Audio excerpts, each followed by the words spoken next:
Hello guys, welcome to my YouTube channel PCS Hub. In this video, we will talk about earthquakes effects on human and the property, and we will also talk about various earthquake prone regions of the world.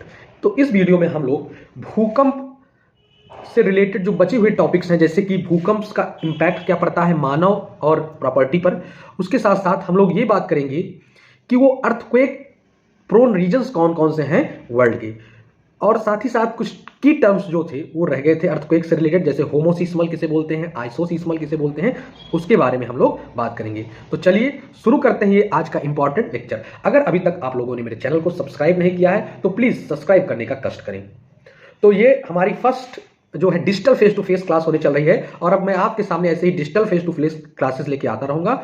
अभी तक केवल मेरी voice थी और आपके सामने PPT चल रहा था, अब जो है मेरे फेस भी आएगा, मेरे एक्सप्रेशंस भी आएंगे, जिसको आपको चीजें समझना आसान कर देगा, आपको समझने में आसानी होगी, क्योंकि expressions make things to understand easier. तो चलिए सबसे पहले हम लोग जानते हैं इफेक्ट्स ऑफ अर्थक्वेक। अर्थक्वेक के क्या क्या इफेक्ट्स हैं। तो अगर मैं फर्स्ट इफेक्ट की बात करूं तो पहला इफेक्ट होता है डिफॉर्मेशन ऑफ ग्राउंड सरफेस। जब कहीं अर्थक्वेक आता है किसी रीजन में, तो जो वहां के ग्राउंड सरफेस प्रेजेंट है वो क्या हो जाता है, डिफॉर्म इन द सेंस उसका जो स्ट्रक्चर है उसमें चेंजेस आ सकते हैं। तो पहला तो ये इंपैक्ट होता है, ये इफेक्ट होता है अर्थक्वेक का। दूसरा मेजर इंपैक्ट जो होता है, सबसे मोस्ट निगेटिव इंपैक्ट जो होता है अर्थक्वेक का, वो होता है लॉस ऑफ ह्यूमन लाइफ, जान मान की हानि, जान जाने के खतरे रहते हैं, कई लोगों की मौतें हो जाती है ड्यू टू अर्थक्वेक, भूकंप आने की वजह से। तो ये तो है second. Third is destruction of property. Property क्या हो जाती है, कोलैप्स। भाई बड़ी बड़ी बिल्डिंगें, इमारतें ढह जाती हैं भूकंप आने की वजह से। तो एक जो और इसका इंपैक्ट है वो है इमारतों का ढह जाना, डिस्ट्रक्शन ऑफ प्रॉपर्टी हो जाना, ग्राउंड सरफेस का डिफॉर्म हो जाना, ह्यूमन लाइफ का इफेक्ट होना। नेक्स्ट जो है disruption in basic civic amenities and public services. Means जो बेसिक सिविल एमेनिटीज है, जो सेवाएं चल रही होती, भाई कोई काम कुछ हो रहा है, कहीं पे कुछ चल रहा है, जो भी रोजमर्रा की दिनचर्या चल रही है वो सब हैम्पर हो जाती है, उस सब में बाधाएं आ जाती हैं। तो ये तो है नेक्स्ट कॉज या इफेक्ट ऑफ अर्थक्वेक। उसके बाद अगर हम लोग बात करें अगला इंपैक्ट क्या है अर्थक्वेक का, तो next impact is change in river course and flash floods. जब अर्थक्वेक आता है तो रिवर का जो कोर्स ऑफ एक्शन, मींस जिस धारा में वो बह रही होती है, जिस पाथ को फॉलो करके, उस पाथ में उसके चेंज आ जाता है। किसके कारण, अर्थक्वेक, क्योंकि ग्राउंड भी डिफॉर्म होता है तो उससे रिवर जो है अपनी दिशा को या अपने जो फ्लो को है वो चेंज कर देती है। तो ये नेक्स्ट मेजर इंपैक्ट है जो अर्थक्वेक के कारण ह्यूमन या उससे रिलेटेड नेचर पर पड़ता है। नेक्स्ट अगर बात करूं मैं अगले काज के बारे में, अगले इफेक्ट के बारे में अर्थक्वेक के, तो वो है लैंडस्लाइड। भूस्खलन आने के चांसेस रहते हैं। जैसे मान लीजिए किसी बहुत बड़े पर्वत के नीचे जो अर्थक्वेक का एपी सेंटर है पड़ जाता है, तो उससे क्या होता है कि ह्यूज मास जो है लैंड का मूव करता है डाउन साइड, जिसे हम लोग लैंड स्लाइड कहते हैं, जिसमें huge debris of land moves downward with very high speed, तो उसे हम लोग बोलते हैं लैंडस्लाइड। तो लैंडस्लाइड के चांसेस भी ड्यूरिंग अर्थक्वेक बढ़ जाते हैं। नेक्स्ट अगर मैं बात करूं अर्थक्वेक आने के कारण फायर्स के भी चांसेस रहते हैं, आग लगने की भी संभावना अर्थक्वेक के कारण बनी रहती है। And the last one is if the epicentre of earthquake lies below the sea. अगर अर्थक्वेक का एपिसेंटर कहां लाई कर रहा है, किसी भी समुद्र या ओशन के नीचे, तो उससे एक नेचुरल डिजास्टर आने का रीजन हो सकता है, नेचुरल हजार्ड आ सकता है, जिसे हम लोग बोलते हैं सुनामी। सुनामी क्या है, सुनामी का जो बेसिक क्राइटेरिया है, बेसिक कारण है आने का, वो अर्थक्वेक ही है। सुनामी के केस में क्या होता है कि जो अर्थ है उसके ऊपर जहां ओशन प्रेजेंट है वहां पे एपिसेंटर लाई करता है अर्थक्वेक का। Means epicentre of that earthquake lies below the ocean and seas, and due to this waves generated and resulting into the formation of tsunami। तो इस कारण से सुनामी आने के भी चांसेस रहते हैं। तो इतनी सी बात आपको समझ में आ गई होगी कि मेजर इंपैक्ट जो है वो है आपके deformation of ground surfaces, loss of human life, destruction in property, change in river course and flash flood, disruption of basic amenities and services, landslide भी एक इसका ही रिजल्ट है, फायर्स हो गए, and the last one is tsunami. Tsunami is also a result of earthquake. तो इतनी सारे impact थे या कह सकते हैं इफेक्ट्स थे अर्थक्वेक के। इतनी सी बात समझ आई। अब इसके बाद हम लोग आइए बात करते हैं कुछ की टर्म्स, जो मैं पिछले वीडियो में की टर्म बता रहा था उसमें मैंने दो लेफ्ट कर दिया था, छोड़ दिया था। वो है एक होमोसिस्मल लाइंस किसे बोलते हैं और एक आइसोसिस्मल लाइंस किसे बोलते हैं। तो आइए जानते हैं होमोसिस्मल एंड आइसोसिस्मल लाइंस के बारे में। तो अगर मैं बात करूं होमोसिस्मल लाइन के बारे में, होमोसिस्मल लाइंस के बारे में बात करूं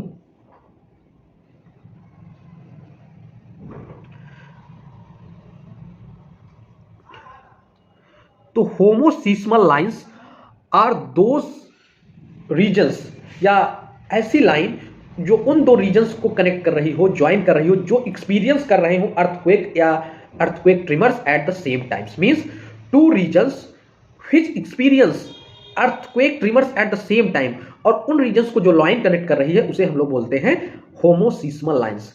मैं फिर से रिपीट करता हूं, I repeat, homoseismal line is the line that joins two regions that experience earthquake tremors, that is vibration and oscillation of the earth surface at the same time।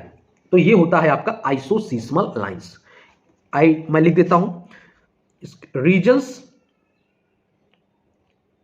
which experience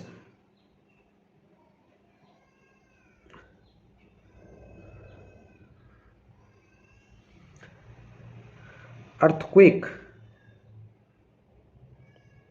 at the same time। और ये होमोसिस्मल lines की definition है, ये दो regions हैं जहां earthquakes. अब जो लाइन इन दोनों रीजन्स को कनेक्ट करती है उसे बोलते हैं homoseismal lines. Am I clear to everyone? Next बात करें हम लोग तो वो है आइसोसिस्मल लाइंस। आइसोसिस्मल लाइंस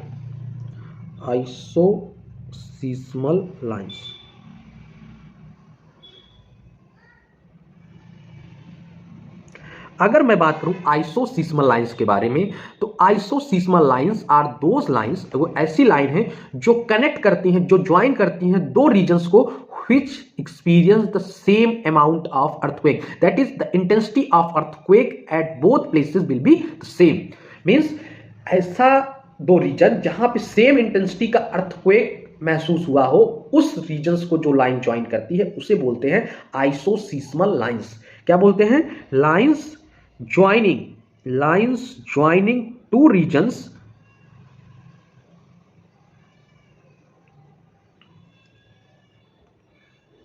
which experiences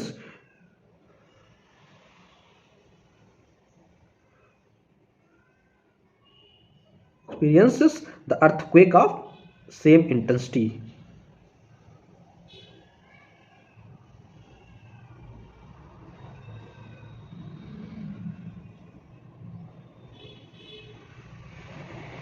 ठीक, इतनी सी बात समझ आ गई कि आइसोसिस्मल लाइंस क्या होती हैं और होमोसिस्मल लाइंस क्या होती हैं।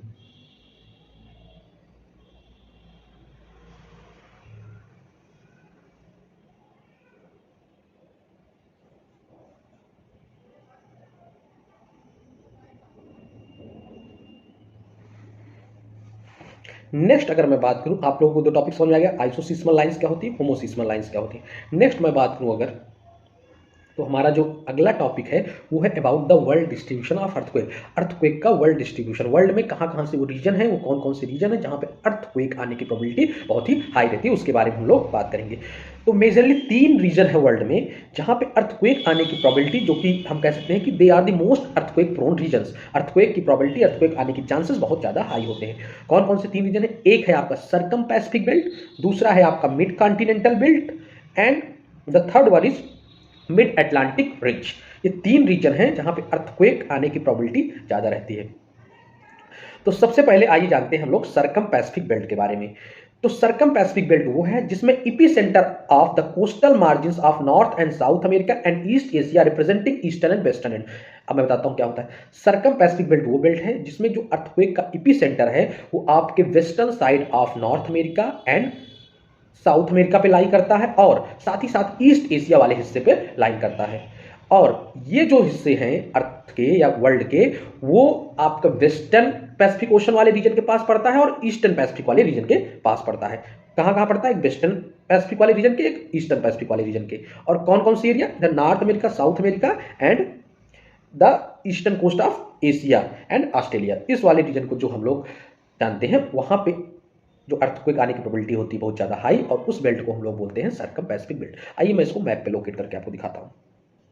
देखिए आपके सामने मैप है, तो आप ये जो देख रहे हैं, एक मिनट मैं थोड़ा हाइलाइटर ले लूं तो थोड़ा आपको चीजें समझने में आसान भी होगी।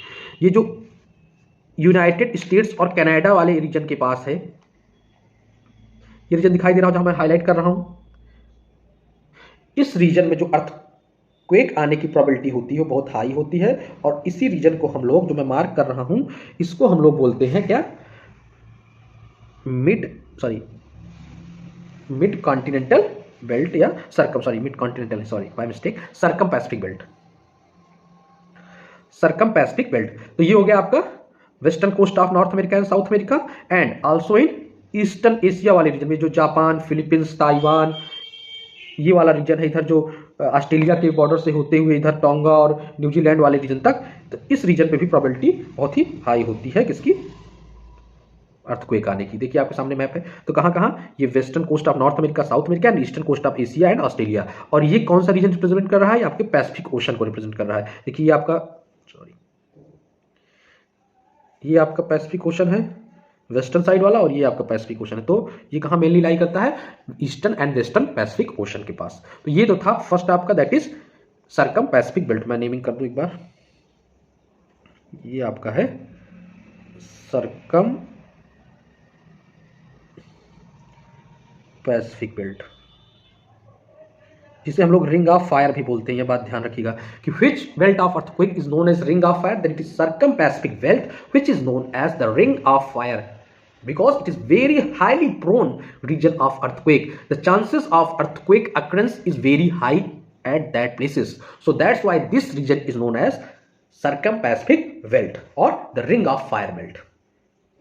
इतनी सी बात। नेक्स्ट अगर मैं बात करूं इस सर्कमपैसिफिक बेल्ट के बारे में, तो टोटल अर्थक्वेक का, देखिए मैं बता रहा था ना बहुत हाईली प्रोन होता है। टोटल अर्थक्वेक जो भी वर्ल्ड में आते हैं उसका 65% जो है वो कौन सा रीजन अकाउंट करता है, that is circumpacific belt. Total earthquake का 65% हिस्सा अर्थक्वेक जो है वो कहां पे आता है, इसी सर्कमपैसिफिक बेल्ट में आता है। सोचिए कितना अर्थक्वेक प्रोन रीजन है, थिंक। ये तो था हमारा फर्स्ट बेल्ट। अब नेक्स्ट बेल्ट की मैं बात करूं, that is mid continental belt. तो मिड कॉन्टिनेंटल बेल्ट जो है ये आपके यूरोप वाले रीजन में, हिमालयन वाले रीजन में, मेडिटेरियन सी वाले रीजन में, उस रीजन में जो अर्थक्वेक आता है उसे हम लोग बोलते हैं मिड कॉन्टिनेंटल बेल्ट। और ये रीजन जैसे हिमालयास के पास जो अर्थक्वेक आता है, अल्पाइन माउंटेन्स के पास जो आता है, और इधर जो आपके क्या बोलते हैं ईस्टर्न बाउंड्री ऑफ अफ्रीका पे जो आता है, और उसके साथ साथ जो आपका मेडिटेरियन सी के पास जो अर्थक्वेक आता है, तो उस रीजन को हम लोग बोलते हैं मिड कॉन्टिनेंटल बेल्ट, जो कि कंप्राइज करता है 21% ऑफ टोटल अर्थक्वेक। जितने भी टोटल अर्थक्वेक आते हैं विश्व में, उसका 65% सर्कमपैसिफिक बेल्ट और 21% मिड कॉन्टिनेंटल बेल्ट कंप्राइज करता है। आइए इसको भी मैप पे लोकेट करते हैं, देखते हैं कहां पे प्रेजेंट है। तो अगर मैं बात करूं मिड कॉन्टिनेंटल बेल्ट के बारे में, तो ये आप लोग देख सकते हैं, ये इंडिया का जो ये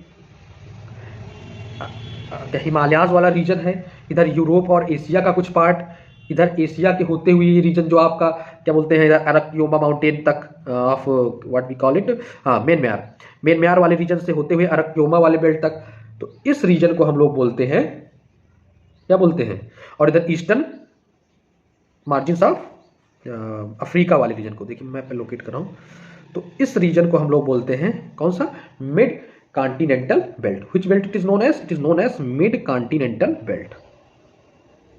मैं लिख देता हूं,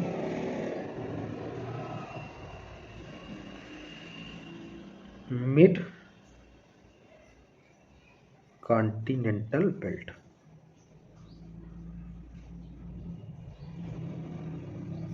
ठीक, इतनी सी बात समझ आई, ये वाला रीजन और ये region mid continental belt. Next अगर हम लोग बात करें अपने थर्ड बेल्ट के बारे में, तो वो है कौन सी बेल्ट है, वो mid Atlantic ridge. Mid Atlantic ridge कौन सा है, ये अटलांटिक ओशन वाला रीजन जो है उसी को हम लोग बोलते हैं मिड अटलांटिक रिज, जो लाई करता है आर्कटिक ओशन से लेकर अंटार्कटिका तक। नॉर्थ साइड में आर्कटिक ओशन है और साउथ साइड में अंटार्कटिका है, तो उस रीजन में जो रिज लाई करता है, जो उस रीजन में अर्थक्वेक प्रोन रीजन है, उसे हम लोग बोलते हैं, क्या बोलते हैं, मिड अटलांटिक रिज। एक्सटेंड करता है कहां से कहां, आइसलैंड से लेकर साउथ तक, बाउबेड आइलैंड इन द साउथ। और यहां पे अर्थक्वेक आने की प्रोबेबिलिटी जो होती है वो कम होती है, low frequency of earthquakes. Earthquake की फ्रीक्वेंसी जो है यहां पे आने के चांसेस यानी कम होते हैं। आइए मैं इस बेल्ट को भी मैप पे मार्क कर देता हूं, तो आप लोग अगर देखिए ये बेल्ट लाई करता है आपकी, देखिए ग्रीनलैंड आइसलैंड वाला रीजन जो है, यहां से लेकर ये लाई करता है इधर, पेन नहीं, हाँ, ये रीजन जो है मैं जो मार्क कर रहा हूं इधर, ये रीजन जो है आपका है कौन सा region, mid Atlantic ridge which extend from Iceland to Antarctica के आसपास तक। लेकिन यहां पे अर्थक्वेक की प्रोबेबिलिटी जो है आने के चांसेस यानी जो है बहुत ज्यादा हाई नहीं होते हैं। तो ये कौन सा बेल्ट था आपका, मिड अटलांटिक रिज, लिख दे रहा हूं मैं, मिड अटलांटिक रिज।